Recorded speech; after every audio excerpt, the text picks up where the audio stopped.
I can ask and answer questions about key details in a text.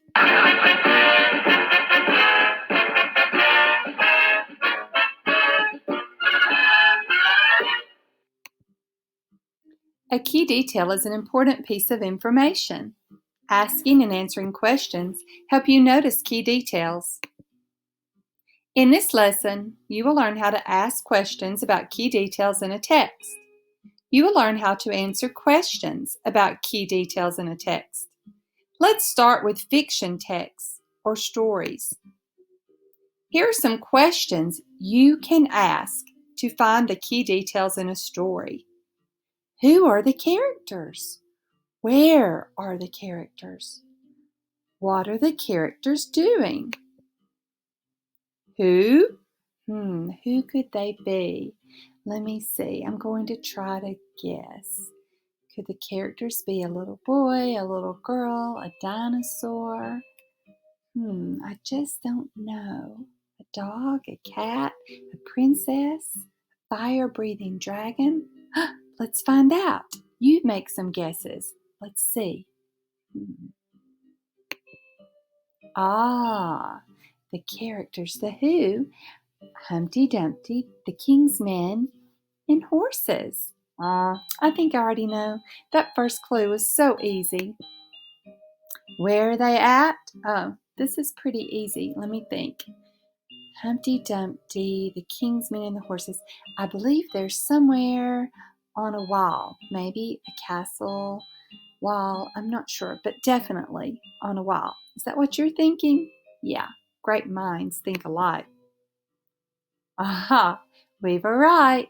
We've got our characters, the who. We've got our setting. Where are they? Now, we need the what. What was happening? What happened in the story?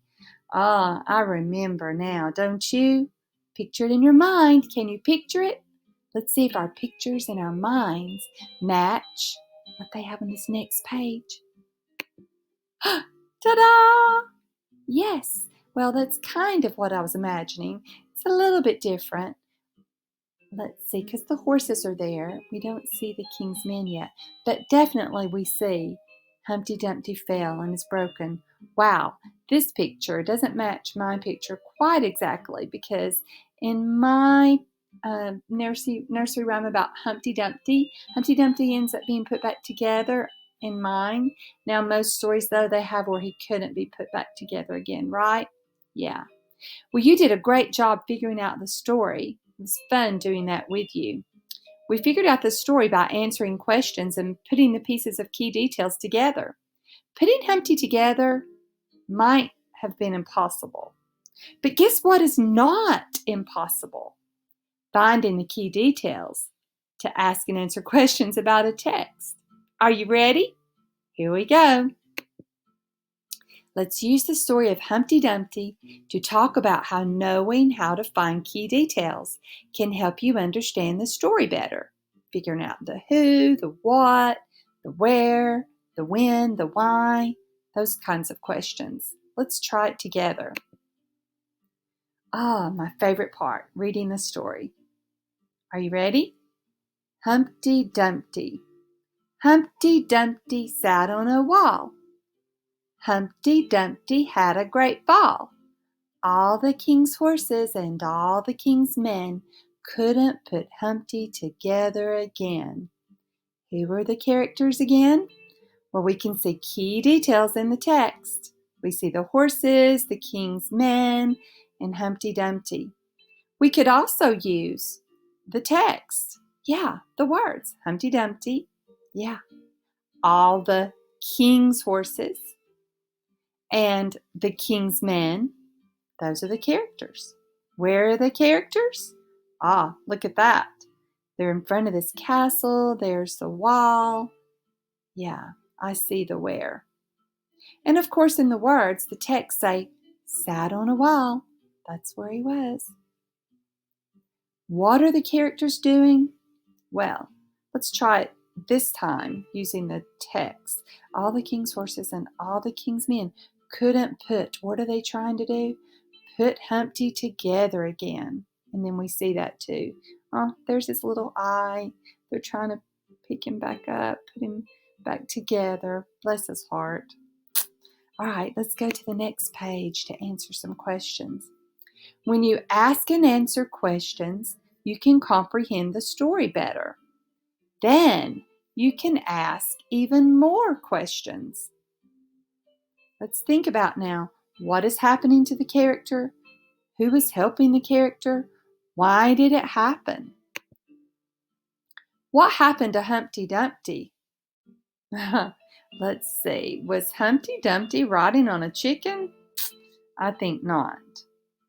Humpty Dumpty was being put together because he fell off the wall. Let's see if we're right. Abracadabra. Correct. We did it. Yay. Who tried to put Humpty Dumpty together again? What? Dancing ballerinas. I do not remember that in the text at all. Yeah, I think this is the right answer. Hooray, we didn't get tricked at all. Now this is a little bit deeper. I love when we go deeper into the text and our thoughts about the text. Let's see. What could have made Humpty Dumpty fall? Think about it. What was his shape? His shape was definitely egg-shaped, right? I mean, if he had been shaped more like a cube, if eggs were shaped like cubes, if they'd made the character a die, yeah, from a pair of dice, probably he might not would have fallen off that wall. But teetering and tottering and weebling and wobbling, definitely, I think that's what made him fall. Oh, pat your head. You are so smart. You're doing so great at this. Now let's take a look at this front cover of this fiction story and use key details to find the answer to the question. Okay, I'm looking at the story. I know this story. I know you do too. Goldilocks and the Three Bears. I'm reading the text on the front cover called the title. I see my setting, the background on the front cover. I see the little pink cottage. This is Goldilocks. 1, 2, and the Three Bears. Yep. Let's read the question. Wow, we've absorbed so much from the key details of the pictures and the text. We should have no problem with this question. But if we do, we can go back and look. We can look at the text. We can look at the pictures. I can't wait. Here we go. Where does the story take place? In an apartment in the city. No. No city. No apartment. In a castle by the sea? Absolutely not.